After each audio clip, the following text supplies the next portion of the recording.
शनि, केतु और चंद्रमा के कंजक्शन को हम लगातार विचार कर रहे हैं। अगर आपका सिंह लगन का चार्ट है तो इस वीडियो में हम दसम भाव के लिए चर्चा कर रहे हैं। दसम भाव में कुछ इस तरीके से आपको अपने चार्ट में इनकी प्लेसमेंट नजर आएगी। जब भी ये तीनों ही ग्रह आपके दसम भाव में वृषभ राशि में स्थित होंगे।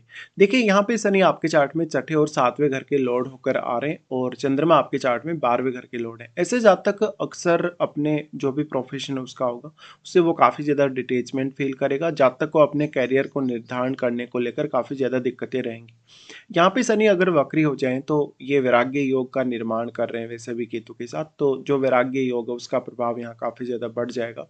दूसरी तरफ शनि चंद्रमा के साथ मिलके विष दोष का निर्माण कर रहे हैं और केतु और चंद्रमा के कंजक्शन से यहाँ पे ग्रहण दोष का निर्माण हो रहा है। इस प्रकार का कंजक्शन है तो जातक अपने करियर में चाहे कितनी भी ज़्यादा प्रगति कर ले, कितना भी ज़्यादा वो मेहनत कर ले, लेकिन वो उससे संतुष्ट नहीं हो पाता। यहाँ पे क्योंकि सारी की सारी जो एनर्जी है आपके 10वें घर की वो केतु अपने में समाहित कर लेंगे। अब जो शनि है, शनि वक्री होने के केस में फिर आपके केतु के साथ ही आपके नवम भाव की तरफ मूव करेंगे। उस स्थिति में फिर आपका जो भाग्य है वो भी आपका उतना अच्छे से साथ नहीं दे पाता। तो सिर्फ़ और सिर्फ़ फिर आप अपनी स्वयं की मेहनत पे ही डिपेंडेंट होने वाले हैं। शनि अगर वक्री ना हो तो ज़्यादा अच्छा है, क्योंकि वक्री होने से वो केतु के पूर्ण रूप से प्रभाव में आ जाएगा और फिर केतु की साइड में वो मूव भी करेगा। शनि वक्री नहीं है, उस स्थिति में शनि अपने आप में काफ़ी ज़्यादा स्ट्रांग होंगे यहाँ। तो जहाँ तक अपने करियर के लिए कुछ हद तक मेहनत कर पाएगा, वो बहुत ज़्यादा कर्मठ होगा या करियर में जो भी उसके रिक्वायर्ड रिजल्ट हैं वो उनको हासिल करने के लिए किसी भी हद तक जा सकता है। हालाँकि ये अलग बात है कि एक समय बाद जब आपका केतु एक्टिवेट होगा, लगभग आपका 45 की एज के आसपास या आपका 48 के आसपास, उस समय आप ये रियलाइज़ करेंगे कि जो कुछ भी आपने पाया है या जितना भी लाइफ में आपने मेहनत की, कहीं न कहीं वो मेहनत उतनी अधिक आपके काम नहीं आई, या मेहनत काम आई भी तो आपका कहीं न कहीं जो मोटिव था, जो मुख्य उद्देश्य था, वो मोक्ष की तरफ जाना था या वैराग्य को हासिल करना था। निश्चित तौर पे शनि यहाँ पर अब जितना ज़्यादा स्ट्रॉन्ग होगा उतना ही ज़्यादा आपके लिए स्टार्टिंग में करियर को लेके कुछ डिले हो सकते हैं। करियर में डिले के साथ-साथ अब जितना ज़्यादा आपका डिले होता जाएगा उतना ही ज़्यादा आपको ज़्यादा एफर्ट करना पड़ेगा अपने करियर के लिए। यहाँ पे अब जो 10वें घर के स्वामी हैं वो शुक्र हैं, तो शुक्र आपके चार्ट में कितनी अच्छी स्थिति में बैठे हैं, या तो फिर इस कंजक्शन को किसी अन्य प्लैनेट का सपोर्ट मिल रहा हो, जैसे कि यहाँ पे बृहस्पति जैसे ग्रह का दृष्टि हो, तो कुछ हद तक आप अपने करियर में संतुष्टि पा सकते हैं। चंद्रमा यहाँ केतु से भी प्रभावित होंगे और शनि से भी। लेकिन शनि जब केतु को प्रभावित कर रहे हैं या शनि जब चंद्रमा को प्रभावित कर रहे हैं, इनमें काफ़ी ज़्यादा डिफरेंस है।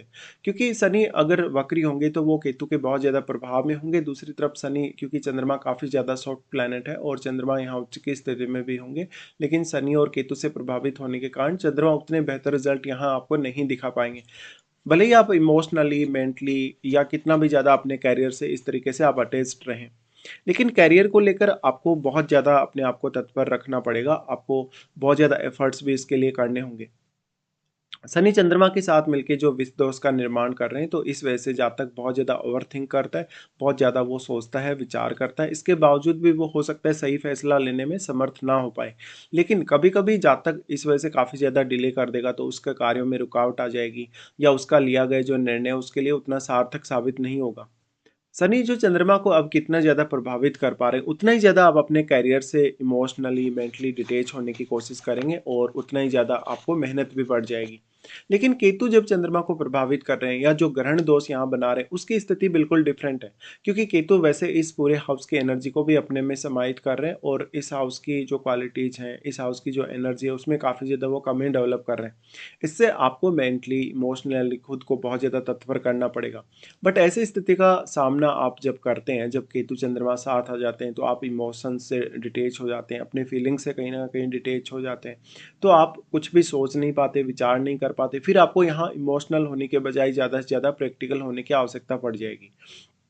तो चंद्रमा यहाँ पे क्योंकि 12वें घर के लॉर्ड होकर आ रहे हैं, तो अब जातक अपने करियर में अगर कुछ बाहर का कुछ कनेक्शन देखे, फॉरेन कनेक्शन देखे, तो उसके लिए ज़्यादा अच्छा है। साथ ही साथ जातक मेडिटेशन, ध्यान साधना या अकल्ट से रिलेटेड कार्यों में अच्छा कर सकता है, या तो फिर उसको केतु से रिलेटेड अगर प्रोफेशन चुनना हो, तो वो उसी में ज़्यादा अच्छा कर पाएगा। इस प्रकार का जातक चाहे कितना भी ज़्यादा आगे बढ़ जाए, कितना भी ज़्यादा करियर के लिए प्लानिंग कर ले, लेकिन उसके मन में एक अचानक सा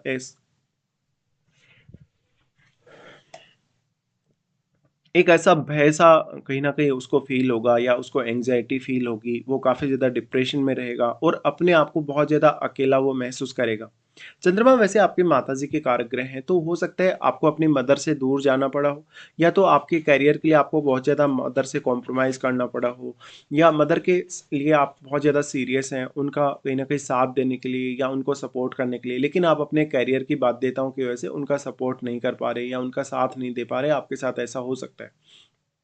चंद्रमा यहाँ केतु के साथ होने से जहाँ तक इमोशनली, मेंटली कभी भी उतना ज़्यादा कॉन्फिडेंस नहीं दिखा पाता, वो बहुत ज़्यादा डिटैच हो जाता है, फिर वो ध्यान साधना की तरफ जा सकता है, वैराग्य की तरफ जा सकता है।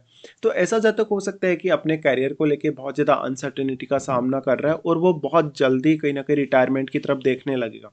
ऐसा जातक मेडिकल फील्ड में बहुत अच्छा कर सकता है, स्पिरिचुअलिटी के लिए वो बहुत अच्छा कार्य कर सकता है। इस प्रकार का जातक कहीं न कहीं अकल्ट साइंस से रिलेटेड गुप्त विद्याओं में या ऐसे गुप्त विज्ञान में जहाँ पर आपको बहुत ज़्यादा कोई लंबे समय तक सोचना या विचार करना पड़ता है, जहाँ पर आपको कोई रिसर्च वर्क करना पड़ता है, या आपके कार्य में बहुत ज़्यादा प्राइवेसी है, या आपके कार्य में बहुत ज़्यादा ऐसी स्थिति है जिसको लोग नहीं पहचान पाते। ऐसे कंजक्शन के होते हुए करियर में आप जो भी परफॉर्मेंस करेंगे, जिस भी प्रकार का अपना एफर्ट डालेंगे, हो सकता है उस एफर्ट को लोग उतना ज़्यादा वैल्यू नहीं दे रहे, स्पेशली आपके बॉस और आपके कलीग्स। शनि यहाँ पे छठे घर के लॉर्ड होकर आ रहे हैं, तो अब रूटीन लाइफ जो आपकी होगी वो बहुत इंपॉर्टेंट होगी। आपकी डेली लाइफ में आप कितना ज़्यादा पंक्चुअल हैं या डेली लाइफ में आप कहाँ ज़्यादा समय दे रहे हैं। ऐसा जब तक कभी भी अपने वर्क प्लेस पे भी जब वो काम करेगा तो उतना ज़्यादा कंफर्टेबल नहीं होगा, या तो उसके बॉस के साथ या उसके कलीग्स के साथ उसके कुछ झगड़े विवाद ये सब होता रहेगा। शनि अगर वक्री नहीं हो तो जहाँ तक शुरुआत में बहुत ज़्यादा कंपटीशन फाइट कर सकता है, जहाँ तक अपने कैरियर के लिए किसी भी हद तक आगे जा सकते हैं। लेकिन उसके लिए रास्ता बिल्कुल भी आसान नहीं, बहुत ज़्यादा चैलेंजिंग स्थिति है ये, और एक ऐसा कंजक्शन है ये जो बहुत ज़्यादा रेयर भी है। शनि यहाँ पे अब सातवें घर के लॉर्ड है, और सातवें घर पे तो क्योंकि उनका दृष्टि भी होगा, इस स्थिति में शनि बहुत ही ज़्यादा आपके लिए इम्पोर्टेंट हो जाते हैं, क्योंकि वो 10वें घर में आ गए तो और ज़्यादा कर्म पर आपको ध्यान देना है, या आपको प्रोफेशनली बहुत ज़्यादा सीरियस होना है। लेकिन सप्तमेश होके यहाँ आ रहे हैं तो आप अपना मैरिज होने के बाद जीवन साथी से जिस प्रकार की अपेक्षा आप अपने करियर के लिए कर रहे हैं, हो सकता है आपका जीवन साथी उसमें अच्छी परफॉर्मेंस ना दे पाए और आपको करियर से भी और जीवन साथी से भी काफ़ी ज़्यादा डिससेटिस्फेक्शन का सामना करना पड़े। कभी-कभी ऐसा हो सकता है कि आपका जो प्रोफ़ेशन है, आपका जिस प्रकार का भी कार्य है, वो आपके जीवन साथी और आपके रिलेशनशिप के बीच में आ सकता है। बट ये इसके शनि के जो ज़्यादातर नेगेटिव इफ़ेक्ट होंगे, वो तभी होंगे जब शनि वक्री होंगे। शनि वक्री नहीं है, उस स्थिति में जीवन साथी आपको करियर के मामलों में बहुत ज़्यादा गाइड करने वाला या सपोर्ट करने वाला हो सकता है, या उसका जो प्रोफ़ेशन है, उसका जो कर्म है, वो डायरेक्टली या इनडायरेक्टली आपके कर्म से जुड़ा है या प्रोफ़ेशन से जुड़ा है। शनि अब कौन-कौन से अन्य प्लैनेट से यहाँ प्रभावित हो रहे हैं और चंद्रमा भी कौन-कौन से अन्य प्लैनेट से प्रभावित हो रही हैं, ये आपको देख लेना चाहिए। देखिए, इस प्रकार का कंजक्शन बनता है तो जातक क्योंकि इमोशनली बहुत ज़्यादा डिप्रेशन में आ जाएगा, बहुत ज़्यादा उसको मन में भय-सा रहेगा करियर को लेकर, और वो अपनी पूरी परफॉर्मेंस यहाँ नहीं दे पाएगा। चंद्रमा यहाँ 12वें घर के लॉर्ड होकर आ रहे हैं, तो वो अपने प्रोफेशनल लाइफ के बारे में बहुत बड़े-बड़े सपने देखेगा, लेकिन उसका कोई भी सपना बहुत हद तक पूरा नहीं हो पाएगा। ऐसा जातक थोड़ा अंतर्मुखी हो सकता है अपने करियर को लेकर, और वो ऐसी जगह काम कर रहा हो सकता है जहाँ पर वो पूरी दुनिया से बहुत ज़्यादा अलग है, बहुत ज़्यादा डिफरेंट है, जहाँ पर उसके आसपास कोई नहीं है। वो हो सकता है कोई ऐसे फील्ड में है जहाँ पर बहुत ज़्यादा गोपनीयता है, बहुत ज़्यादा जहाँ पर एक जैसी स्थिति है या एक जैसा आपको सोचना है, विचार करना है। ऐसा जातक अब बहुत ज़्यादा नकारात्मक विचारों वाला हो सकता है। इवन वो बहुत ज़्यादा नेगेटिव थॉट्स के कारण डिप्रेशन में आ जाएगा, एंग्जायटी से गिर जाएगा, या वो अपने करियर के लिए जो भी स्पेसिफिक प्लान कर रहा है, वो उनको लागू नहीं कर पाएगा।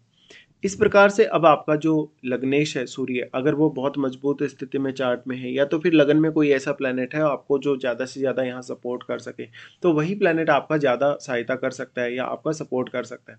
ऐसा जातक अपने करियर को लेकर स्टार्टिंग में बहुत ज़्यादा इमोशनल भी रहेगा कभी-कभी, और उसको अपने परिवार का साथ या अपने मदर या अपने फादर का साथ भी छोड़ना पड़ सकता है इसके लिए। जब तक कोई इवन विदेश जाना पड़ सकता है, किसी ऐसे स्थान पे जाना पड़ सकता है जहाँ पर उसको कोई भी नहीं जानता हो।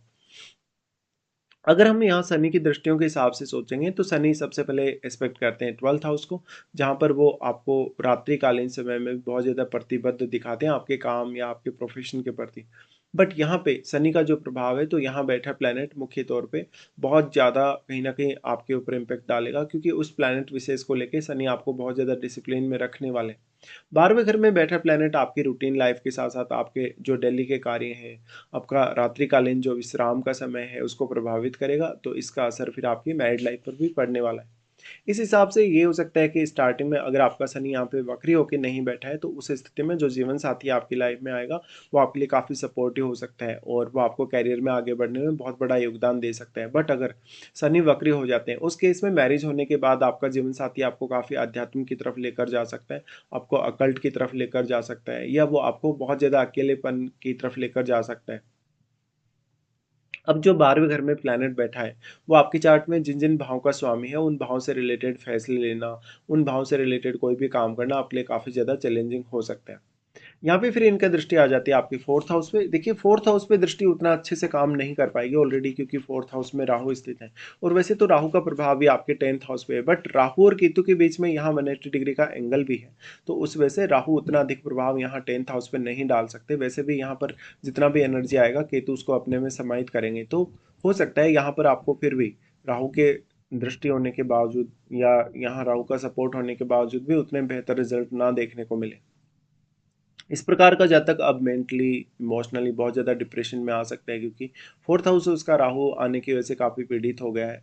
और फिर 4th लॉर्ड मंगल को भी विचार करिए, क्योंकि मंगल आपके चार्ट के हिसाब से एक कारक ग्रह भी है, तो मंगल की प्लेसमेंट ही कुछ हद तक आपको इसमें सहायता कर सकती है।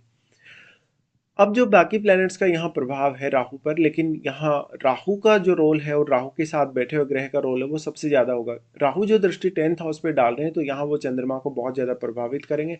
साथ साथ में यहाँ पर कोई भी अन्य प्लैनेट भी अगर आपका बैठा है तो वो भी इनको प्रभावित करेगा, या अन्य किसी प्लैनेट की यहाँ पे दृष्टि हो तो उसके लिए भी आपको विचार करना चाहिए।